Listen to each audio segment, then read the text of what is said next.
বিসমিল্লাহির রহমানির রহিম। প্রিয় শিক্ষার্থী বন্ধুরা, আশা করি আপনারা এই পবিত্র রমজান মাসে অত্যন্ত ভালো ছিলেন। কেমন ছিলেন আপনারা? অবশ্যই ভালো ছিলেন আশা করি ইনশাআল্লাহ। আর আমরাও আপনাদেরকে এই একটু রোজা রমজানের দিনে আপনার একটু ক্লাস কম নেওয়া হচ্ছে, আমাদের পেজে ক্লাস একটু কম দেওয়া হচ্ছে, তো সেই দিকটা লক্ষ্য রেখে তাও একটু ক্লাস নেওয়ার চেষ্টা করছি। আপনারা অবশ্যই ভালোভাবে আপনাদের প্রিপারেশনটাকে বিল্ড আপ করছেন। আমাদের যারা এই 2025 সালের এইচএসসি পরীক্ষার্থী আছেন যারা, তাদের জন্য আমাদের আজকের এই ক্লাস, আমরা আজকে তাদের উদ্দেশ্যে এই ক্লাসটা উৎসর্গ করব। আমরা দেখতে পাচ্ছেন আমাদের টাইটেল হেডিংয়ে লেখা আছে অর্থনীতি প্রথম পত্র, একাদশ দ্বাদশ শ্রেণী, দশম অধ্যায়ে আমাদের মুদ্রা ও ব্যাংক। এই অধ্যায়ে আমাদের কাছে খুব একটা গুরুত্বপূর্ণ অধ্যায়। আপনারা এইচএসসি প্রশ্ন পাবেন 2025 সালের এইচএসসি পরীক্ষার্থীদের জন্য ক্রাশ প্রোগ্রাম। ঠিক আছে, আপনারা আমাদের পেজে পরশুদিন আমরা এই বিষয়ে একটা ক্লাস দিয়েছিলাম এই দশম অধ্যায় থেকে। আমরা আজকেও দশম অধ্যায় থেকে একটা ক্লাসে পেজে ক্লাসগুলো দেখবেন এবং আপনাদের প্রিপারেশনটাকে আরও একটু হাই করবেন। আপনারা জানেন যে পরীক্ষার সময় খুব কাছাকাছি চলে আসছে, এই জন্য রমজান মাসে আপনাদের একটু পড়াশোনা করতে হবে, ইনশাল্লাহ কন্টিনিউ করতে হবে। আমরা একটা উদ্যোগ এখানে লিখেছি, দেখেন যে একটা দেশের মুদ্রা বাজার এর অবস্থা এরকম নিম্নরূপ। ঠিক আছে, যে বিহিত মুদ্রা পরিমাণ 100 কোটি টাকা, বা বিহিত মুদ্রার প্রচলন গতি ভি সমান হলো 5, এবং ব্যাংক সিস্টেম মুদ্রা M dash equal to 100, bank system মুদ্রার প্রচলন গতি ভি ড্যাশ ইকুয়াল টু 5, লেনদেনের পরিমাণ টি ইকুয়াল টু 50, ট্রানজ্যাকশন টি মানে ট্রানজ্যাকশন মানে লেনদেন। ঠিক আছে, তাহলে এখানে প্রশ্ন আমরা করেছি যে বিহিত মুদ্রা কি, বিহিত মুদ্রা কি, এবং ক্ষয়ে করেছি আমরা অনুধাবনে যেটা, যে ব্যাংক হার কিভাবে মুদ্রার যোগানকে প্রভাবিত করে, ব্যাংক হার কিভাবে মুদ্রার যোগানকে প্রভাবিত করে। ঠিক আছে, আর আমাদের উদ্দীপক থেকে প্রশ্ন করেছি আমরা, উদ্দীপক থেকে ফিশারের তত্ত্বের অর্থের মূল্য নির্ণয় করো, এবং ঘয়ে আমরা উচ্চতর দক্ষতায় আমরা করেছি এম ও এম ড্যাশ দ্বিগুণ করা হলে ফিশারের অর্থের পরিমাণ তত্ত্বটি তুমি কিভাবে প্রমাণ করবে। এইটা হলো আমাদের, এই চারটা হলো আমাদের প্রশ্ন উদ্দীপকের আলোকে আমরা আজকে সাজিয়েছি। আমরা এই চারটা টপিকস নিয়ে আপনাদের সাথে আজকে কথা বলবো, আশা করি আপনারা আমাদের সঙ্গে থাকবেন। তার আগে সবচেয়ে বড় গুরুত্বপূর্ণ কথাটি হলো যে আপনারা আমাদের অবশ্যই পেজটাকে ফলো করবেন এবং ভিডিওগুলো শেয়ার করবেন। অবশ্যই লাইক কমেন্ট শেয়ার না করলে আমরা ক্লাস নিতে উৎসাহিত বোধ করি না, আপনারা অবশ্যই আমাদের উৎসাহ দিবেন। ঠিক আছে, তো আমরা শুরু করছি। আমরা এখানে প্রথম প্রশ্ন আমরা জ্ঞানমূলক প্রশ্ন রেখেছিলাম বিহিত মুদ্রা। ঠিক আছে, বিহিত মুদ্রা কি? বিহিত মুদ্রা লিগ্যাল টেন্ডার মানি। ঠিক আছে, লিগ্যাল টেন্ডার মানি বিহিত মুদ্রা। বিহিত মুদ্রাকে আমরা বলবো কি? লিগ্যাল টেন্ডার মানি। ঠিক আছে, এটা ইংরেজি শব্দটা হচ্ছে লিগ্যাল টেন্ডার মানি, বিহিত মুদ্রা। ঠিক আছে, এখন কথা হলো যে বিহিত মুদ্রা কাকে বলে। আমাদের পাশে ট্রেন যাচ্ছে, একটু শব্দ হচ্ছে, একটু ওয়েট করছি।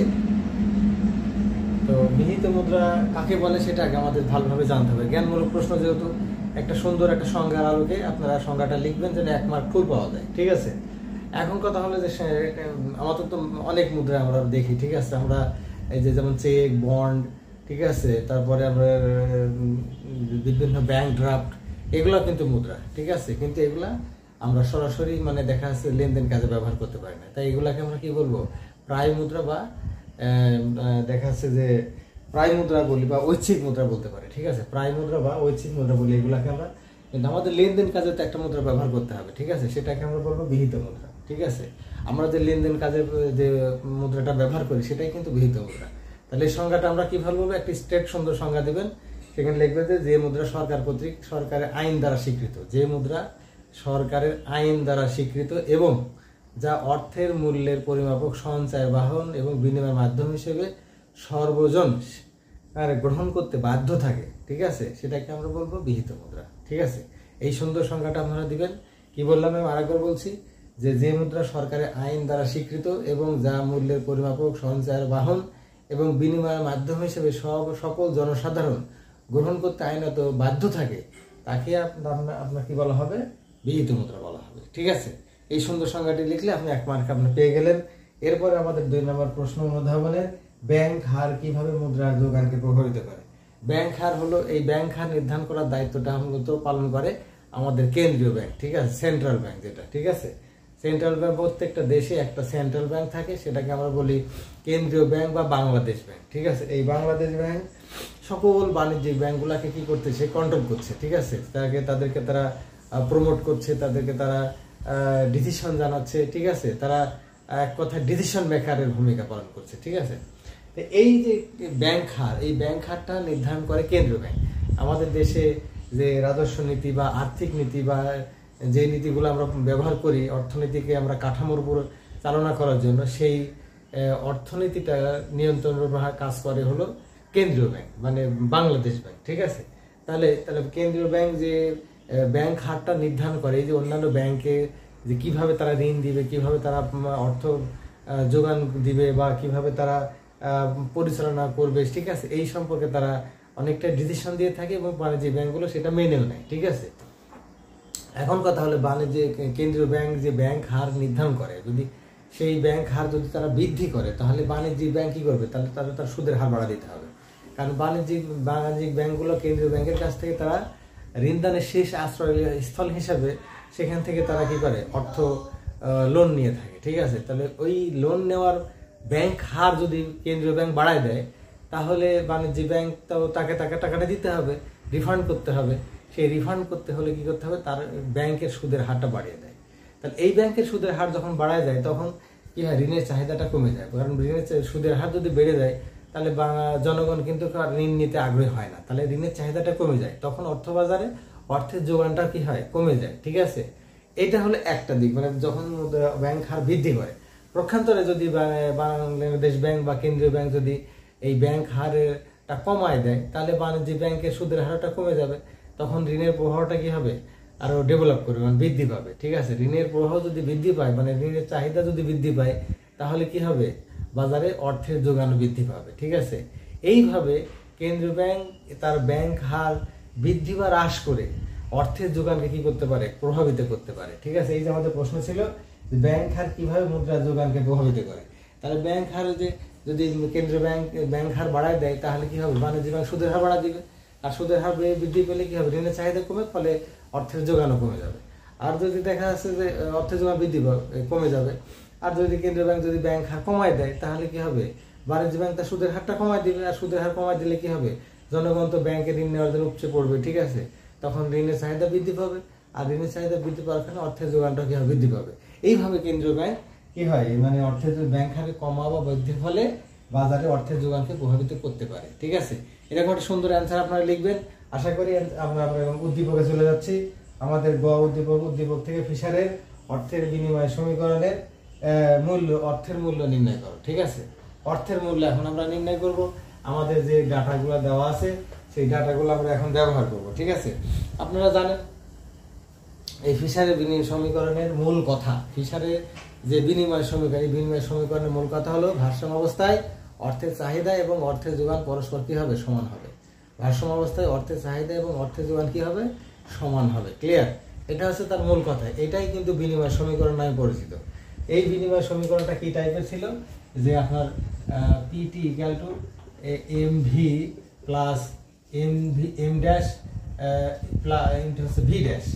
এই পিটিকে আমরা বলবো অর্থের চাহিদা, এটাকে আমরা বলছি কি অর্থের চাহিদা, আর এই টোটালটাকে আমরা বলছি কি অর্থের যোগান। এই যে অর্থের চাহিদা এবং অর্থের যোগান, এই যে মাঝখানে সমান সমান ছিল, ভারসাম্য অবস্থায় এই দুইটা কি হবে, সমান হবে, ঠিক আছে। এটাই হলো ফিশারের বিনিময় সমীকরণ। ক্লিয়ার? এটা হচ্ছে তার তত্ত্বের মূল কথা, যে ভারসাম্য অবস্থায় এরা দুজন পরস্পর কি হবে, সমান হবে। ক্লিয়ার? তাহলে আমাদের এই যে বাম সাইড ডান সাইড সব আমাদের জানা হয়ে গেল, অর্থের চাহিদা কোনটা, অর্থের যোগান কোনটা, ঠিক আছে। এখন আমরা এই যে আমাদের তথ্যগুলো এখানে দেওয়া আছে, সেটা আমরা এই সমীকরণে আমরা গয়ের অ্যান্সারে আমরা সেট আপ করবো, ঠিক আছে। তাহলে এখন আমরা পিটি ইকুয়াল টু লিখি M V plus M dash V dash.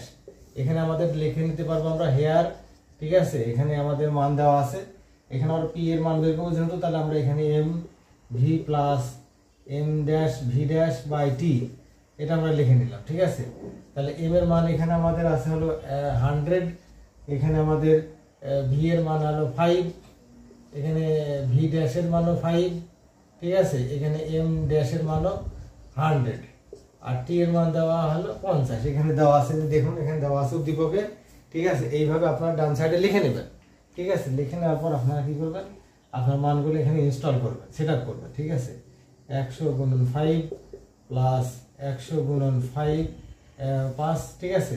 এখানে 50, তাহলে এখানে হলো কত 500, এখানে হলো 500 বাই 50, তাহলে 100 বাই 5, ঠিক আছে। 100 বাই 50, 100 বাই 50, ঠিক আছে। তাহলে এখন কাটলে কি হচ্ছে 5 20 100, 20 টাকা ধরুন অ্যান্সার।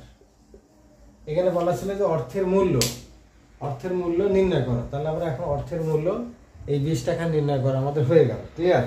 তাহলে আমাদের এই গয়ের যে উদ্দীপক থেকে ফিশারের বিনিময় সমীকরণের অর্থের মূল্য নির্ণয় করো সেটা আমরা এখানে পেয়ে গেছি, ঠিক আছে। আপনারা সুন্দরভাবে স্টেপ বাই স্টেপ এভাবে মানটা সেট আপ করে আপনারা ক্যালকুলেশন করবেন, আপনারা অ্যান্সার পেয়ে যাবেন, ঠিক আছে। এখন আমরা আমাদের পরবর্তী প্রশ্নে যাব যে এই ঘয়ে উচ্চতর দক্ষতা যে এম ও এম ড্যাশ দ্বিগুণ করা হলে ফিশারের অর্থের পরিমাণ তত্ত্বটি তুমি কিভাবে প্রমাণ করবে। এখন ফিশারের তত্ত্বের কিন্তু কিছু কথা আছে, ঠিক আছে। আমরা এটা মুছে দিলাম, আপনারা দেখে রাখবেন। আপনারা জানেন যে এখানে পি এর মান বের হলো 20 টাকা, এই মানটা আমাদের পরবর্তী অংশে লাগবে, আপনারা একটু শুধু মনে রাখবেন, ঠিক আছে। আমরা এটা মুছে দিলাম।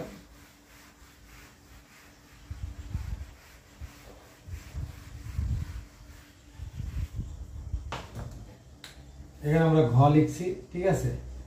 এখন ঘয়ের কথা হলো যে কিভাবে প্রমাণ করো। ফিশারের বিনিময় সমীকরণের মূল কথা ছিল কি যে ভারসাম্য অবস্থায় অর্থের চাহিদা এবং যোগান কি হবে, পরস্পর সমান হবে, ঠিক আছে, দুইটাই সমান হবে। এখন আপনার যদি এই অর্থের যোগান, ঠিক আছে, এই যে আমাদের অর্থের যোগান এখন এখানে বৃদ্ধি করা হয়েছে, দ্বিগুণ করা হয়েছে, ঠিক আছে। তাহলে অর্থের যোগান এখানে যদি দ্বিগুণ হয় তাহলে কি হবে, অর্থের যোগান এখানে অর্থের যোগান যদি দ্বিগুণ করা হয় তাহলে অন্যান্য অবস্থা যদি অপরিবর্তিত থাকে তাহলে অর্থের যোগান আমরা কি করব, অর্থের পরিমাণের সাথে অর্থের মূল্যের একটা সম্পর্ক আছে। অর্থের পরিমাণের সাথে এই যে অর্থের পরিমাণ দেখুন দুইটা অবস্থায় আছে, দুইটাই 100, ঠিক আছে। একটা হচ্ছে বাজারে যে পরিমাণ অর্থ আছে সেটা, আর এবং ব্যাংক সৃষ্ট যেটা, ঠিক আছে। তাহলে এখানে দেখুন যে অর্থের পরিমাণ দ্বিগুণ করতে হলে অর্থের পরিমাণের সাথে অর্থের মূল্যের একটা সম্পর্ক আছে, পজিটিভ রিলেশন, ঠিক আছে। যে দেখা যাচ্ছে অর্থের পরিমাণ যদি বাড়ে তাহলে অর্থের মূল্য বাড়বে, ঠিক আছে। এবার অর্থের মূল্য যদি দ্বিগুণ, অর্থের পরিমাণ যদি দ্বিগুণ হয় তাহলে অর্থের মূল্য দ্বিগুণ হবে, ঠিক আছে। কিন্তু আপনার হলো কি যে দাম স্তরও দ্বিগুণ হবে, দাম স্তরও দ্বিগুণ হবে। অর্থের পরিমাণ যদি দ্বিগুণ, অর্থের পরিমাণ যদি দ্বিগুণ হয় তাহলে দাম স্তরও কি হবে, দ্বিগুণ হবে, ঠিক আছে। কিন্তু অর্থের মূল্য আবার অর্ধেক হয়ে যাবে, ঠিক আছে। এইটাই হলো ফিশারের সমীকরণের মূল কথা, ঠিক আছে, যে অর্থের পরিমাণের সাথে অর্থের মূল্যের একটা সম্পর্ক আছে, ঠিক আছে। যে অর্থের পরিমাণ যেদিকে যায় অর্থের মূল্য কি দাম স্তরও কিন্তু সেদিকে যায়, ঠিক আছে। মানে অর্থের পরিমাণ যদি কমে তাহলে দাম স্তর কমবে, আবার অর্থের পরিমাণ যদি বাড়ে তাহলে দাম স্তরও বাড়বে, ঠিক আছে। এখন সেটা যদি দ্বিগুণ হয় তাহলে ওটাও দ্বিগুণ হবে, অর্থের পরিমাণ যদি দ্বিগুণ হয় তাহলে দাম স্তরও দ্বিগুণ হবে, ঠিক আছে। কিন্তু অর্থের মূল্য কি হবে, অর্ধেক হয়ে যাবে, ঠিক আছে। এইটা হল এই তিনটা অপশনের কথা আপনাকে মনে রাখতে হবে। এটা হলো ফিশারের সমীকরণের মূল কথা, ঠিক আছে। তাহলে এখন আমরা কি করব, আমরা এই মানটা সেট আপ করবো এখানে, ঠিক আছে। আমরা দেখুন আমরা মানটা দ্বিগুণ করা হয়েছে যেহেতু, তাহলে এখন এম এর মান দ্বিগুণ, তাহলে এমটাকে আমরা এম দ্বিগুণ হলে, ঠিক আছে, দ্বিগুণ হলে লিখে নেবেন। দ্বিগুণ হলে তাহলে এখানে সমান সমান 100 গুণন 2, তার মানে 200, ঠিক আছে। এম ড্যাশও দ্বিগুণ, এম ড্যাশও দ্বিগুণ হলে 100 গুণন 2, এটাও 200, ঠিক আছে। এখন আমরা কি করব, আমরা দাম স্তর আগে বের করি, দেখি দাম স্তর দ্বিগুণ হয় কিনা। এখানে অর্থের পরিমাণ যেহেতু দ্বিগুণ হয়েছে তাহলে দাম স্তরও দ্বিগুণ হয় কিনা আমরা সেটা এখন প্রুভ করবো। এখানে এই যে বলছে প্রমাণ করবে কিভাবে, তুমি কিভাবে প্রমাণ করবে। আমরা এখন প্রুভ করে দেখি যে অর্থের পরিমাণ যদি দ্বিগুণ হয় তাহলে দাম স্তরও কি হবে, দ্বিগুণ হবে। তাহলে সেটা হয় কিনা আমরা একটু দেখি। হ্যাঁ, তাহলে ফিশারের বিনিময় সমীকরণ অনুসারে, ঠিক আছে। তাহলে pt equal to M V plus m v dash, ঠিক আছে। এখানে পি রাখলাম m V plus M dash V dash by টি।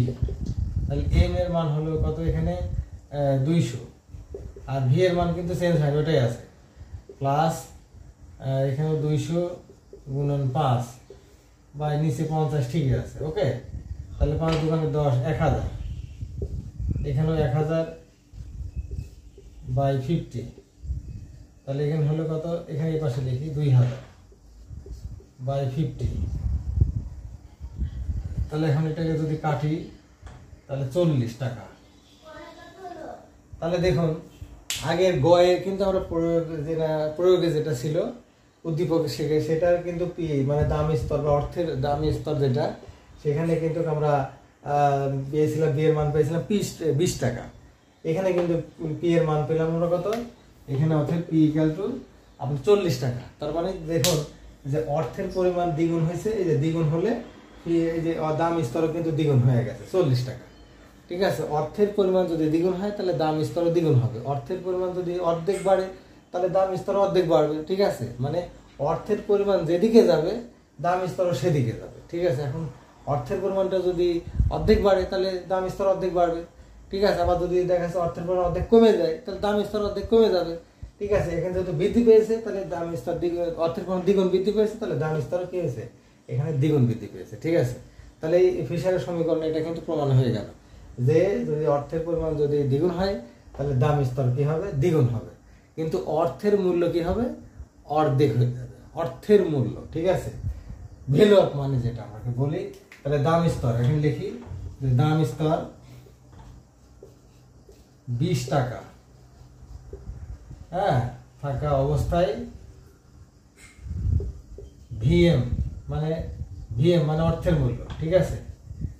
কথা বোঝা গেল যে দাম স্তর 20 টাকা থাকা অবস্থায় অর্থের মূল্য কথাটা লিখে দিই, না হলে আবার অর্থের মূল্য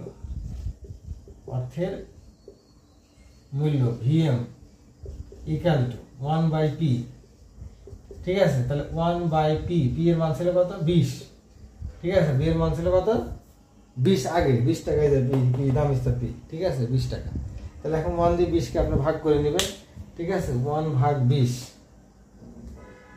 1/20, ঠিক আছে, 0.05, ঠিক আছে, 0.05, ঠিক আছে।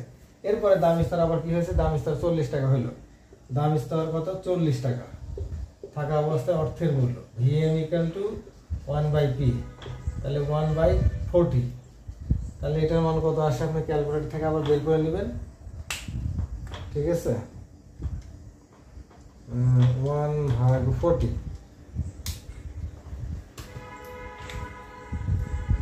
0.025, ঠিক আছে, এটা হলো আপনার, ঠিক আছে। এখন দেখুন যে ভিএম এর এখানকার মান হলো কত, এইটা দেখুন যে 0.05, আর এখানে হলো 0.25, মানে এর অর্ধেক, ঠিক আছে।